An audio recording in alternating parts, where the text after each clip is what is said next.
Quero saudar a todos, os irmãos aqui no Brasil, né? Passo Fundo, Pato Branco, Maringá, Brasília,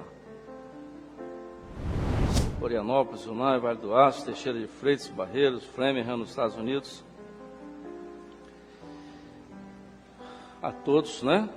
Com a parte show especial. Aliás, as irmãs aqui lá em Brasília, tem as irmãs lá de Brasília, que sempre são as irmãs lá de Brasília, as senhoras, né?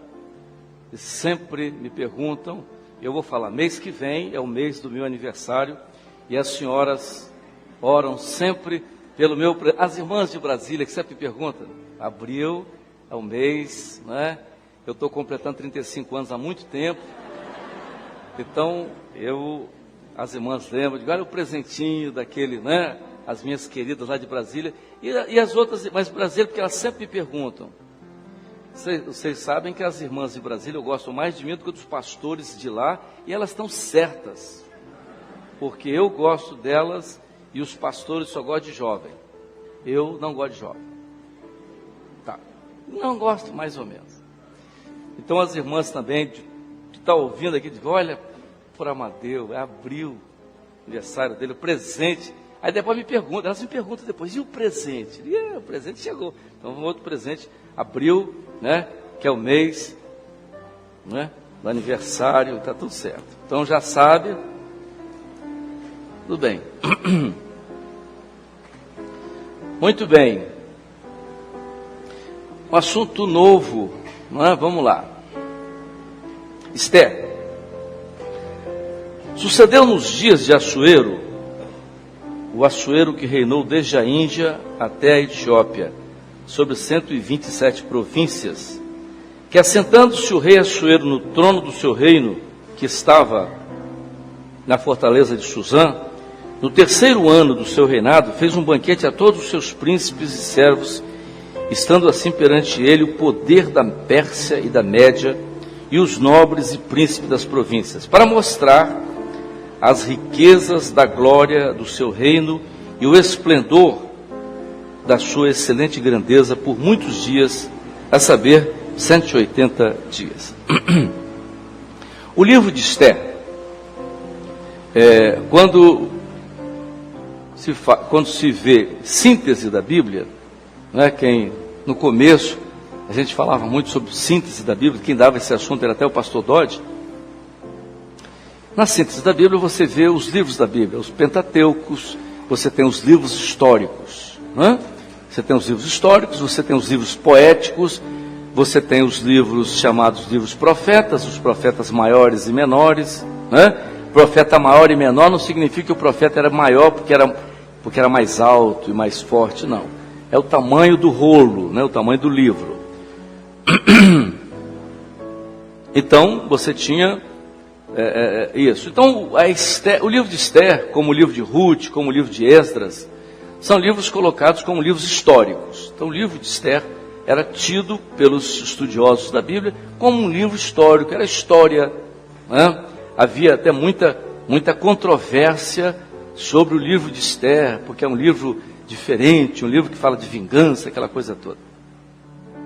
E muitos teólogos achavam até que o livro de Esther era um livro que não tinha muito envolvimento com o cânon, muito envolvimento com a Bíblia. Algumas coisas que se dizia sobre o livro de Esther. Mas nós vamos observar no livro de Esther, mesmo sendo uma história, que nós vamos ver aqui uma profecia. Aliás, há dois momentos no livro de Esther, que é bom separar aqui, para poder vocês entenderem, porque vocês depois vão querer ler o livro todo. Então. Há dois momentos proféticos no livro de Esther. Primeiro, um momento que vai até o casamento de Esther com o rei. Esse é um momento profético. Depois tem um outro momento, que é o momento da conspiração de Amã, que é uma outra situação. A conspiração de Amã é como se fosse uma outra profecia, dentro de uma outra conotação profética, importante também para a igreja. Mas nós vamos falar, inicialmente, de forma mais didática, essa primeira parte do livro de Esther, que fala exatamente desse momento que vai até o casamento do rei com Esther. O livro começa dizendo o seguinte: no 3º ano do reinado de Assuero. Nós vimos desde o início, quando nós falamos no principiante sobre Bíblia, nós falamos que a Bíblia, ela sempre mostra uma situação interessante quando ela fala do número 3. O número 3 tem uma identificação profética muito importante na Bíblia, porque ela identifica sempre um tempo que não é o tempo que se mede, é um tempo profético. Nós vamos ver isso em toda a Bíblia, em toda a citação, desde Abraão, nos 3 dias de Abraão, os 3 dias de Moisés no monte, os 3 dias de Josué à margem do Jordão, os 3 dias de Jonas no ventre do peixe, enfim. O 3 é sempre uma linguagem profética de tempo, de um tempo que não se mede, de um tempo que você tem como tempo de Deus. No 3º ano, quando nós olhamos a Bíblia está dividida, se você for olhar a Bíblia está dividida, ela não está dividida simplesmente em Velho e Novo Testamento. A Bíblia está dividida em 3 partes. Você tem um momento da Bíblia, que é uma primeira dispensação, que vem até João Batista, quando João Batista encerra todo o momento profético do Velho Testamento, né? Quando ele morre, né? Perde a cabeça, quer dizer, encerra ali a profecia do Velho Testamento. Ele, antes de morrer, ele aponta para Jesus, mostrando uma segunda etapa, que seria depois dele, que seria o momento do Evangelho, que é o momento de Jesus, que é o momento Deus, né, conosco, Emmanuel, que é a segunda, podemos dizer assim, a segunda etapa que está na Bíblia, que são os Evangelhos. E você tem uma terceira etapa que envolve a igreja e que começa a contar depois do Pentecostes, que é o chamado período da graça, ou período da igreja. Então você tem na Bíblia 3 períodos. O primeiro é a figura do Pai, depois você tem o Evangelho, que é a biografia de Jesus, que é o projeto de salvação em Jesus, e o terceiro período, que é o período chamado período da igreja, o período da nova dispensação, chamado também período da graça, que na verdade seria o terceiro período, que não acabou ainda. Esse terceiro período, que é o período da graça, se encerra com o arrebatamento da igreja. Isso, muito bem. A festa de Assuero, aqui a festa do rei, não vou dizer o rei como tipo do Senhor, não vou dizer daquilo que ele era errado, não, mas aqui a figura do rei de governo, de rei, o terceiro ano, quer dizer, o terceiro período do seu reinado. Então, profeticamente, isso joga para o nosso tempo, é o período da igreja, que é o período da igreja. Então, o que aconteceu nesse terceiro ano do reinado de Assuero? Ele deu uma grande festa. Então, o terceiro período é o período da graça. Então, nós vamos entrar numa profecia que identifica o período da graça.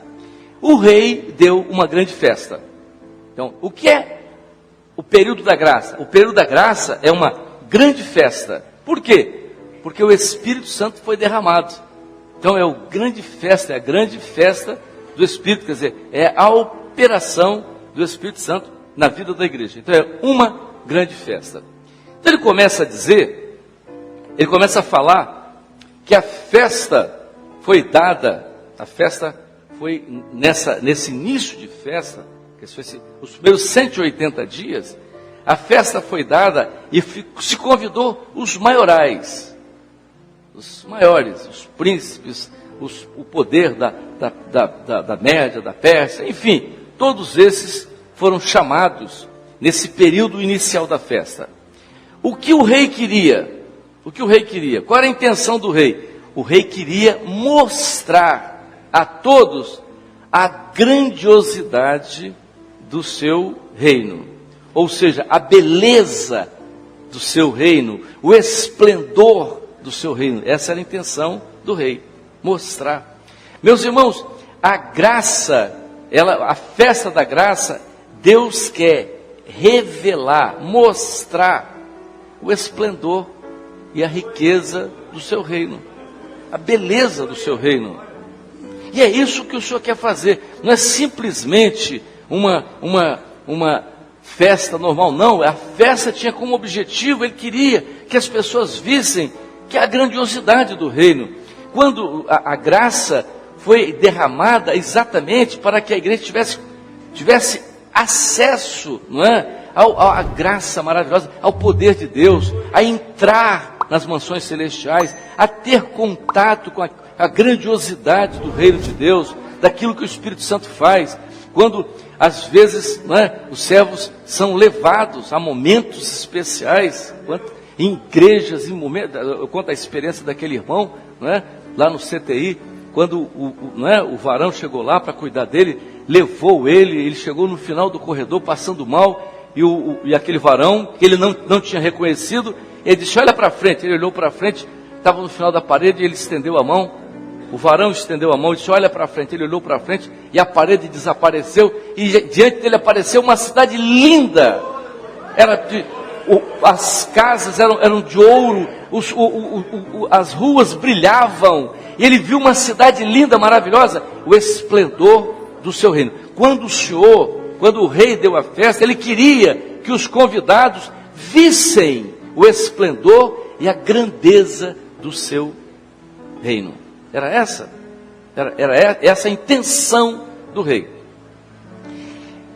Mas uma coisa muito interessante, ele diz assim, a tapeçaria, tudo aquilo que envolvia, as pessoas eram convidados, então a tapeçaria era de linho fino, não é? Branco, resplandecente. Então falava de quê?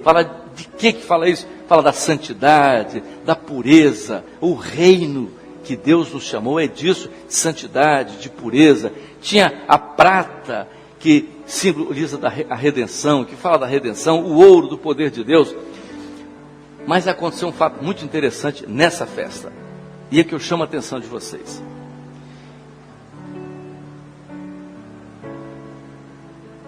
Quando terminou os 180 dias,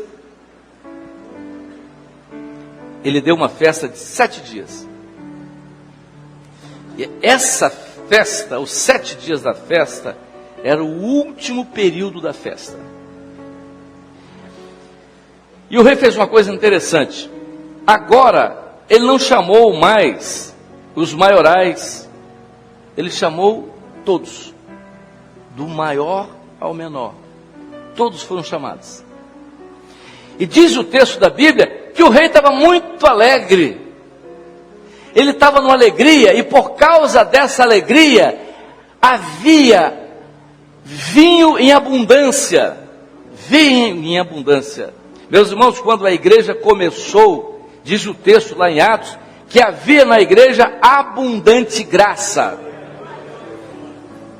Abundante graça, é abundância do vinho. E o rei tinha alegria, então ele estava alegre.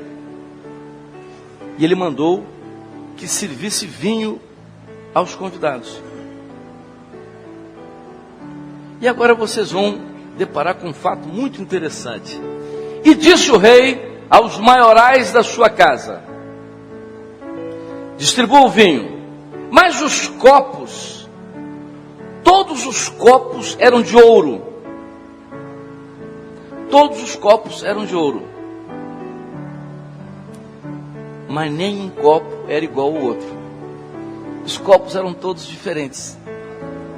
Olha, como é que você pode pensar numa festa onde os cálices são de ouro e cada cálice diferente do outro? Não tinha nenhum igual. E os cálices eram diferentes, mas eram de ouro. Por que o rei fez isso? Que coisa estranha. E o cálice, para ser diferente, esses cálices, eles eram preparados pelo ourives. Eles eram trabalhados. Eles tinham características, eles tinham desenhos, eles tinham tipo ornamentos no cálice que identificavam, né, a beleza do cálice, detalhes que um cálice tinha diferente do outro. E por isso eles eram diferentes. Meus irmãos, nessa festa da igreja, Os cálices estão aqui, ó. Os cálices são de ouro. São de ouro. Sabe por quê? Porque o poder de Deus na vossa vida. Mas vocês não são iguais. Não há nenhum cálice igual aqui. Cada um tem a sua característica. Você sabe que às vezes no cálice, às vezes podia até ter defeitos. Pode ter. Eles são diferentes. Tem defeitos diferentes, mas tem belezas diferentes que o artífice fez. Você é cálice de ouro. Tá. Eu estou aqui, estou entregando uma mensagem e eu preciso ser cálice de ouro naquilo que eu estou fazendo aqui. Mas o irmão que está lá tocando, a irmã que está lá tocando o teclado, ela também é um cálice. Tocando, ela é cálice. E ela está cheia de vinho. E ela tem que estar cheia de vinho. Porque a abundância do rei, abundância de vinho, por causa da alegria do rei. Então ela é um cálice cheio de vinho.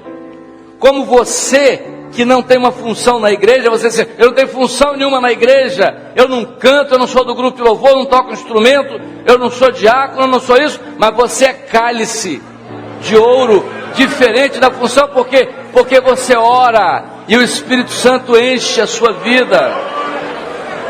Os cálices são diferentes, mas são de ouro. São de ouro. Agora, disse o rei aos seus maiorais. Agora outra coisa. A ordem é a seguinte: não force ninguém a beber vinho. Não quero que nenhum dos meus convidados seja forçado a beber vinho. Há vinho em abundância, mas ninguém é forçado. Mas quem buscar, quem pedir vinho, enche a taça dele. Ninguém é obrigado a fazer vigília. Ninguém é obrigado a subir ao monte para orar. O Espírito Santo não está mandando isso não está te obrigando a fazer isso não. Ninguém está te obrigando a vir de madrugada. Ninguém está te obrigando a jejuar. Ninguém está te obrigando a orar todo dia. Mas os que estão fazendo isso, estão tendo seus cálices cheios. Não é obrigado. Mas quem mais busca, mais recebe. Nós temos que entender, nós somos todos iguais, somos cálices, não é? Na mesma necessidade, apesar de ser diferente, de ser de ouro, mas quem mais busca, mais recebe, está na Bíblia. Você não pensa, nada, Deus abençoa todos iguais, negativo, não vem com esse engano não, todos nós somos necessitados, mas quanto mais você busca, mais você recebe. Você não é forçado. A ordem era aos maiorais: não force ninguém a tomar vinho, mas há muito vinho e quem mais pedir vai receber. Quanto mais você pede, mais recebe, porque essa é a ordem do rei. Essa é a ordem do rei.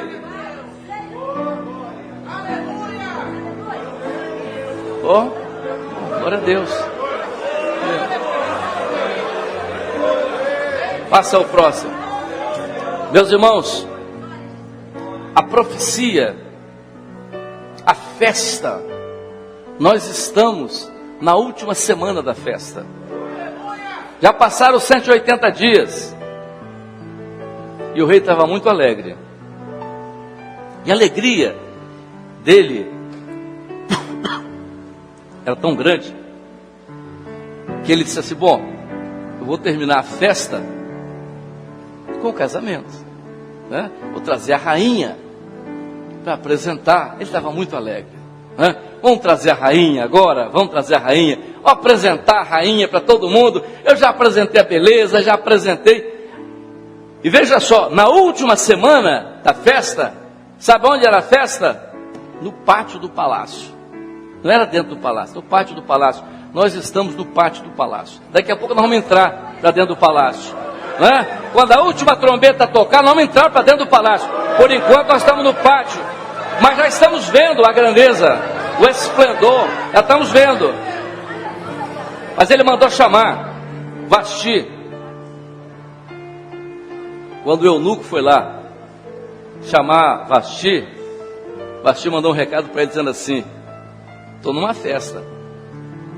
Ela estava numa festa também. Ela e as amigas dela, as mulheres que eram amigas dela, também estavam numa festa. E elas disseram que diga ao rei que eu vou, não agora, na hora que eu quiser eu vou. Não vou segundo a ordem dele. Eu vou no momento. Está na Bíblia. Eu vou na hora que eu quiser. E o eunuco voltou e disse assim: rei, Vasti mandou dizer para o senhor que ela está na festa, com as amigas dela, com as mulheres dela, com as mulheres amigas dela, e que ela não vem agora não. Ela não vem segundo a sua ordem não. Ela vem na hora que ela quiser. E diz a Bíblia que o rei se indignou. E os seus, lá, os assessores dele lá, os orientadores disseram para ele assim: rei, isso não pode acontecer. Isso não pode acontecer. Ela te desrespeitou. Aí ele perguntou assim: mas o que devo fazer? E alguém disse para ele assim: ela não serve para ser sua rainha. Ela não serve para ser sua rainha. E o rei disse: Vasti não será minha rainha. Meus irmãos, há uma igreja que foi convidada,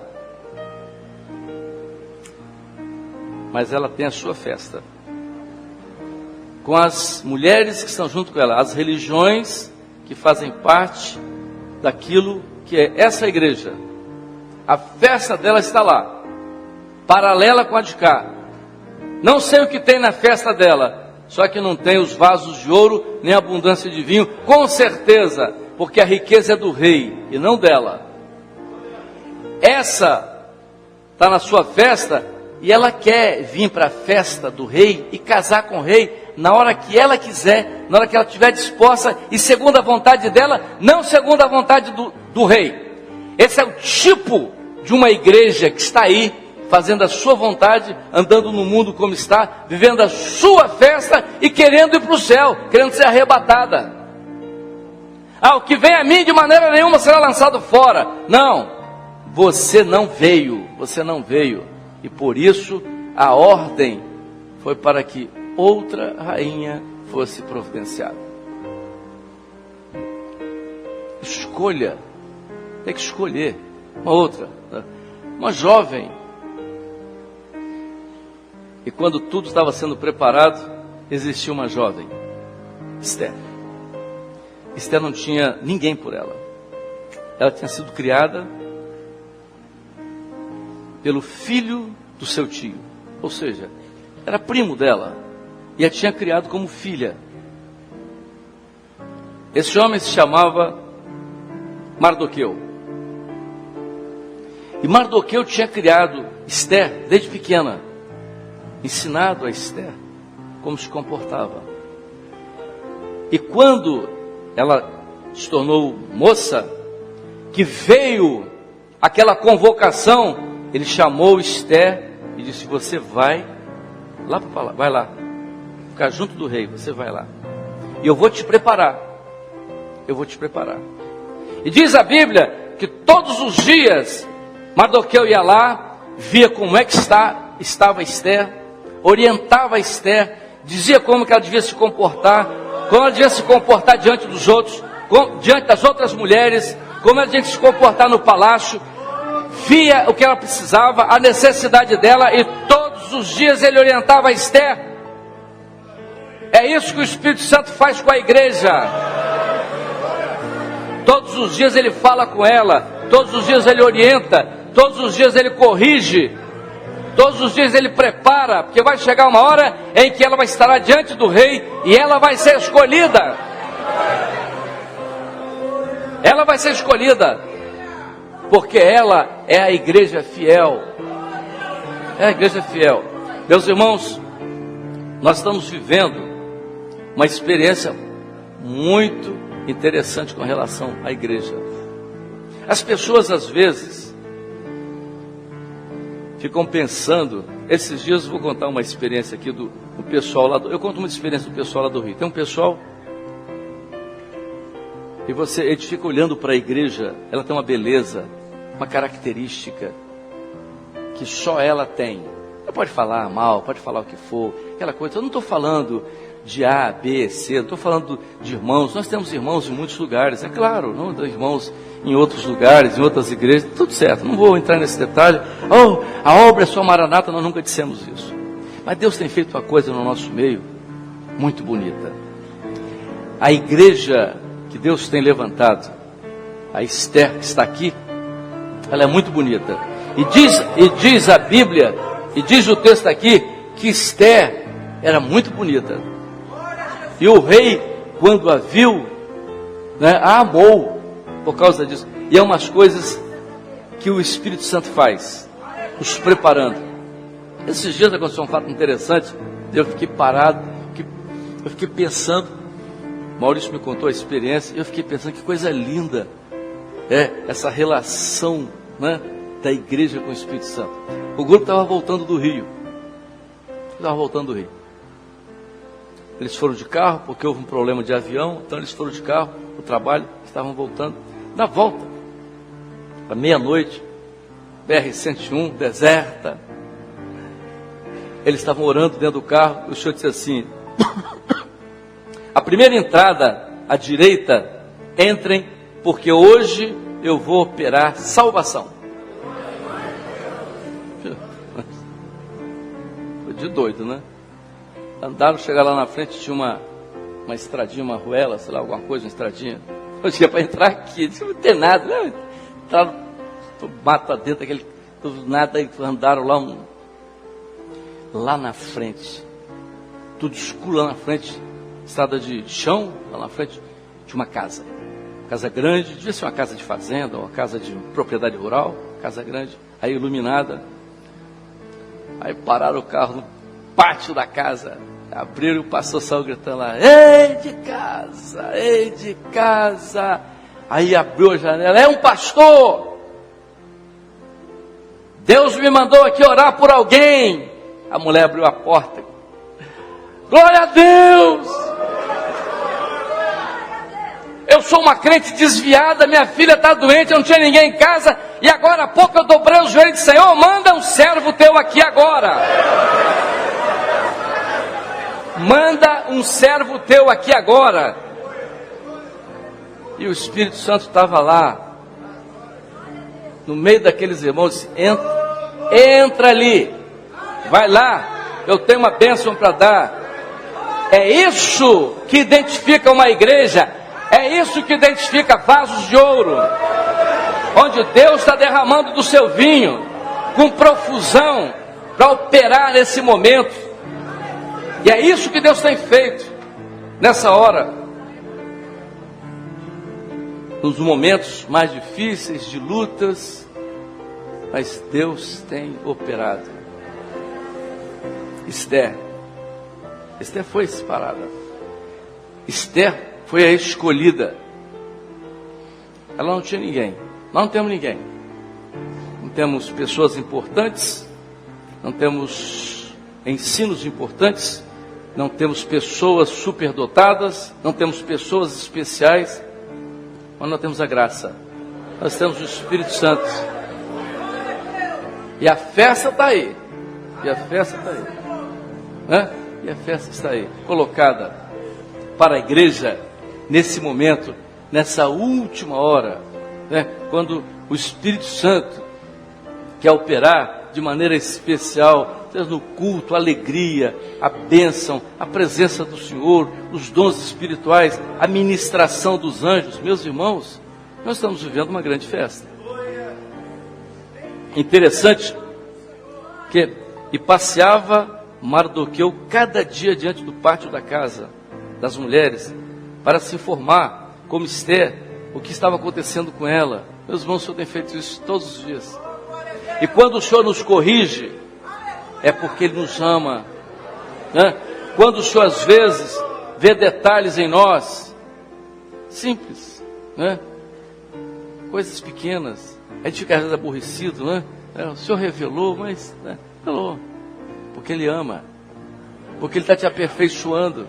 Né? Ele está te corrigindo. Porque Ele está te preparando. Está te adornando. Isso mesmo. Quando Ele fala, quando Ele mostra, ou no sonho, é na visão, é na revelação, Ele está te preparando. Ele está te preparando. Glorifica o Senhor. Glorifica o Senhor. Quando Ele exige alguma coisa, Ele está fazendo isso. É o preparo. Porque você é Esther. Você não é Vasti. Você é Esther. Entendeu? Diz Esther de Mardoqueu.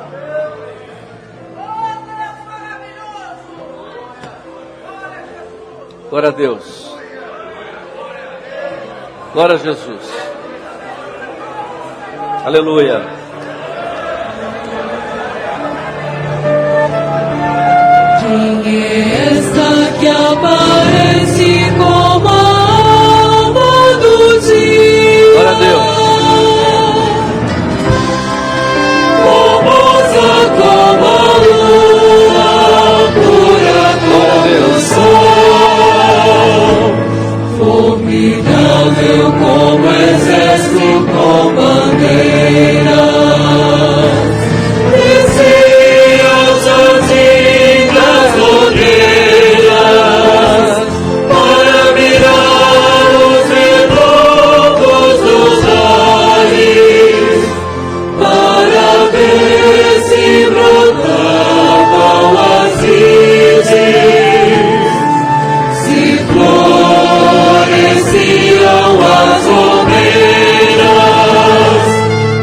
Se